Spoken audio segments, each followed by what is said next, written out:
I'm John Feitelberg, and this is the one thing I learned. We got a rather quick story for you this week. You ever do something that brings you joy? It's just for you. You don't care if anyone even knows about it or hears about it.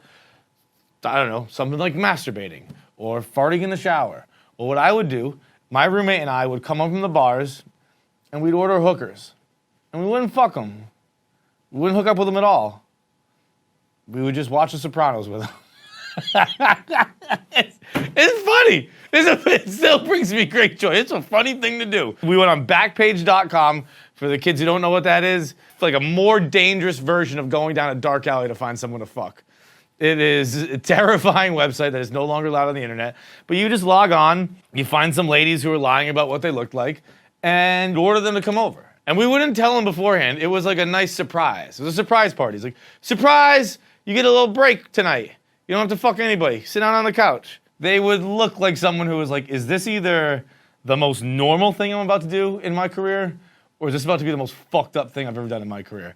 And again, we would repeatedly say, I assure you, all we're going to do right now is sit here for an hour and we're going to watch The Sopranos. And it's all we wanted to do. There was one time this woman came up and she had to check in with her pimp, escort, whatever you want to call it, downstairs. And this is when I learned that I'm a huge pussy. She called, and sometimes you can hear like the from the other side of the phone. And I could kind of hear a guy be like, yo, you get it there? To which the woman laughed out loud and said, yeah, these boys ain't going to be a problem. And we looked at her like, all right, Jasmine, can you get off the phone? We're about to watch Pine Barren. Like, Jesus Christ. Have some manners. I invite you into my home. I pay you in my home to just watch The Sopranos with me, and you're on the fucking phone during it. I wouldn't say it that loud because that would terrify a sex worker. It was our little joy on Friday, sometimes Saturday nights. Just a little piece of happiness. We'd try and drown our sorrows at the bar. That wouldn't work. We'd come home. We just kind of giggled to ourselves while we watched fucking Sopranos with hookers. So about a month, 2 months into it, a buddy came home from the bar with us one night. And we were like, all right, we're going to let you know a little secret. Here's what we do. When we get home, we get hookers. We watch The Sopranos. That's what we do. That's how we have our nightcap. And about halfway through the episode, he realized that there were hookers there that were paid for. And he decided to go fuck them and have a threesome with them.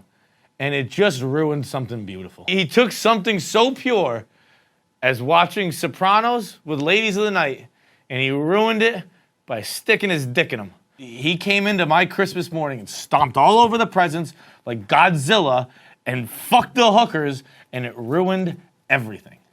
And from then on out, the whole thing was ruined. We were like, we're done with this. We got to find something new. We never found anything new, but we were done with watching The Sopranos with hookers. And the one thing I learned is that I'm just a giant pussy because Jasmine told me so. Like, it was a strange woman was in my apartment, and not for a second did she fear for her life. Pussy. Thank you for watching One Thing I Learned. Here's a reminder to please subscribe, hit the bell icon, and leave a comment for other stories you'd like to see cartoonified. And if you want to see more stories, make sure you click the playlist right up here. It's all the One Thing I Learned we've had, all compiled in one place. All the great stories. Subscribe, bell, watch it, comment, do it all. Thank you.